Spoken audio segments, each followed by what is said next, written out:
నమో భగవతే వాసుదేవాయ. ఆత్మబంధువులందరికీ నమస్కారం. 299వ నామం ప్రభువు. పరమాత్ముడు జగత్తంతటికి ప్రభువు అని శంకరాచార్యుల వారి భావన. సర్వోత్కృష్టమైన పరమాత్ముడు జగత్తుకి అంతటికి కూడా ప్రభువు. సర్వభూతనాథుడు, సర్వభూతాలకి నాథుడు, విశ్వానికి అంతటికి నాథుడైన స్వామికి ప్రభు అని పేరు వచ్చిందని చెప్పారు. అన్ని విధాల ఉత్తముడైనటువంటి వాడు పరమాత్మ. సర్వానికి కర్త అయ్యి ఉన్నాడు. అన్నిటినీ సృష్టించింది ఆయనే, మరి అన్నిటినీ పోషించేది ఆయనే. సర్వ సమర్థుడై విరాజిల్లుతున్నాడు. అటువంటి విశిష్టుడైన స్వామి ప్రభువు అని శంకరాచార్యుల వారి భావన. తన మనోహరమైన సౌందర్యం చేత సమస్త ప్రాణుల హృదయాలని అపహరించగల సమర్థుడు ఆ ప్రభువు అని పరాశరులు భావించారు. అంటే ఆయన యొక్క సౌందర్యం చేత సమస్త ప్రాణుల యొక్క హృదయాలని ఆయన దోచుకోగలడు. ఆయన దోచుకుంటే ఎవరి హృదయాలని దోచుకుంటే వాళ్ళ జన్మ ధన్యమవుతుంది. అలా భగవంతుడు దోచుకునేటువంటి స్థితికి ఏ భక్తుడు వస్తే ఆ భక్తుడి జన్మ ధన్యమవుతుంది. పరమాత్మ, కృష్ణ పరమాత్మ వెన్నని దొంగిలించాడు అంటారు కదా. వెన్నని దొంగిలించాడు అంటే ఆయన వేదాల సారాన్ని గ్రహించాడు అని ఒక అర్థమైతే, భక్తుల హృదయాలని దొంగిలించాడు అని ఇంకొక అర్థంగా చెప్తారు.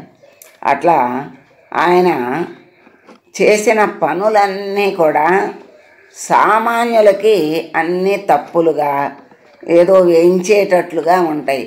మనం భగవంతుణ్ణి ఎంచేటువంటి వాళ్ళమా అని ఉండదు. అబ్బో, మనం భగవంతుణ్ణి మనం ఎత్తి చూపగలిగేంతటి తెలివి గల వాళ్ళమని పరమ అజ్ఞానంతో వాళ్ళు అనుకుంటారు. అది అజ్ఞానం అని వాళ్ళకి తెలియదు. గొప్ప జ్ఞానం అనుకుంటారు. అది గొప్ప అజ్ఞానం. అంత అజ్ఞానంలో ఉండి పరమాత్మని ఎంచేటువంటి స్థాయి అసలు ఎవరికి ఉంటుంది? ఆయన చేసేటువంటి పనులకు ఎంచేటువంటి అర్థం చేసుకునే శక్తే లేదు, సామర్థ్యం లేదు. నాకు అర్థం కాదు, నాకు అర్థమయ్యేటట్లు చెయ్యి స్వామి అని అడగాలే కానీ అపార్థాలు తీసుకుని భగవంతుణ్ణి అనేక రకాలుగా మరి తక్కువ చేసి అందరిలో ఏదో గొప్పగా మాట్లాడితే అది వాళ్ళ జన్మకి పట్టినటువంటి దరిద్రమే అనుకోవాలి. అది సౌభాగ్యం కాదు కదా, భాగ్యం కాదు కదా. ఆ భగవంతుణ్ణి భక్తితో మరి గొప్పవాడుగా సర్వ సృష్టికి కర్తగా మనం భావించటమే మహద్భాగ్యం. అంతటి భాగ్యం అందరూ పొందాలే కానీ, జ్ఞానాన్ని పొందాలే కానీ అజ్ఞానంలో పడి కొట్టుకుంటే అధోగతి పాలే అవుతారు. అది వాళ్ళకి తెలియదు. తెలిసినా ఏమీ కాదు, నాకు తెలిసినంత అహంకారం. ఆ అహంకారం వాళ్ళ దేహం మీద మమకారం. ఈ అహంకారం మమకారం ఎంత అధోగతికి తీసుకెళ్తాయో, ఎంత తీసుకెళ్లాలో అంత తీసుకెళ్తాయి. ఇంకా అంతకంటే అధోగతి ఇంకోటి ఏమీ ఉండదు. అట్లా పరమాత్మ యొక్క సౌందర్యాన్ని గ్రహించి ఆ సౌందర్యాన్ని మరి మనసులో నింపుకుని పరమాత్మ యందు మనస్సు రంజల్ల చేసుకుంటే ఆ పరమాత్మ భక్తుల హృదయాలను ఆయన దోచుకుంటాడు. అటువంటి ప్రభువు పరమాత్ముడు, దయామయుడు. మరి ఆ భక్తుల యొక్క భక్తిని ఆయన స్వీకరిస్తాడే కానీ ఇంత పెట్టాడు అంత పెట్టాడు పెట్టలేదు అని చూడడు. ఎంతో పెట్టి భక్తి లేకుండా గొప్ప కోసం చూసేవాడిని భగవంతుడు అనుగ్రహించడు. ఏదో తనకున్నది పెట్టి, స్వామి నేను ఇంతకంటే పెట్టలేను స్వామి నన్ను అనుగ్రహించు అంటే చాలు, ఆయన అనుగ్రహిస్తాడు. మరి హనుమంతుడి హృదయాన్ని ఆయన దోచుకున్నాడు. ఆ హనుమంతుడి హృదయంలో ఆయన దాక్కున్నాడు అన్నట్టుగా మరి భగవంతుడు భక్తుడు ఒకటే అయిపోయినట్లుగా ఒకళ్ళ హృదయాల్లో ఒకళ్ళు నిండిపోయారు. అంతటి భక్తి హనుమంతుడికి, రాముడి మీద ఉన్న భక్తిని ఎవరు దాన్ని దాటగలరు? ఎవ్వరూ దాటలేరు. అంతటి భక్తి ఉంటే భగవంతుడు మరి ఆ భక్తుల హృదయాల్ని దాచుకుంటాడు, అనుగ్రహిస్తాడు. దాంట్లో మళ్ళీ సందేహం కానీ అనుమానం కానీ ఏమీ లేదు. అటువంటి స్వామి ప్రభువు. సత్యసంధులు శంకరాచార్యుల వారి అభిమతాన్ని అనుసరించారు. అందుకని జ్ఞానులు ఓం ప్రభవే నమః అనే స్వామికి ప్రణామం చేస్తూ ఉన్నారు.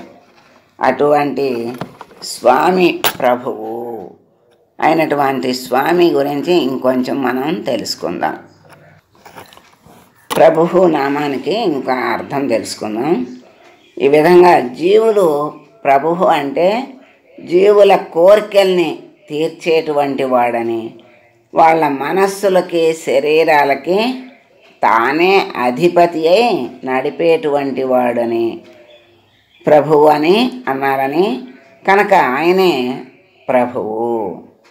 జీవుల కోరికల్ని ఆయన్ని ఆశ్రయించి మరి ఆయన్ని ఆరాధించి ఎవరైతే కోరికలు కోరుకుంటారో కోరికల్ని తీరుస్తూ భగవంతుడు భక్తి మార్గంలో నడుపుతూ తర్వాత జ్ఞాన మార్గంలోకి మళ్ళిస్తాడు ఆ పరమాత్మే. ఆ విధంగా మరి బాహ్యమైనటువంటి లౌకికమైనటువంటి కోరికల కోసం భగవంతుని వైపు తిరుగుతాడు భక్తుడిగా.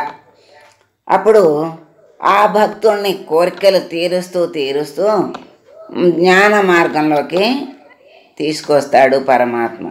అప్పుడు ఆ కోరికలు తగ్గి, లౌకికమైనటువంటి కోరికలు తగ్గి ఆధ్యాత్మికమైన భగవంతుని మీద కోరికలు పెరుగుతాయి.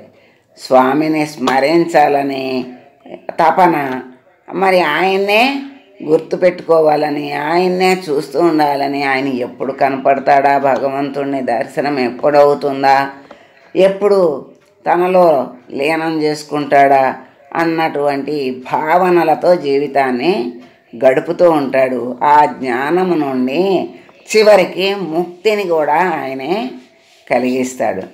అటువంటి స్వామి ప్రభువు కనుక ఆయనే ప్రభువు. లోక ప్రభువు అంటే రాజు అని, పాలించేవాడని, మరి రక్షించేవాడని, అందరినీ ఆదుకునేటువంటి వాడని ఎన్నో అర్థాలు ఉన్నాయి. ఇవన్నీ ఆయనలోని లక్షణాలే. మరి ప్రభు అంటే ఎలా ఉండాలో అలా ఉంటాడు ఆయన.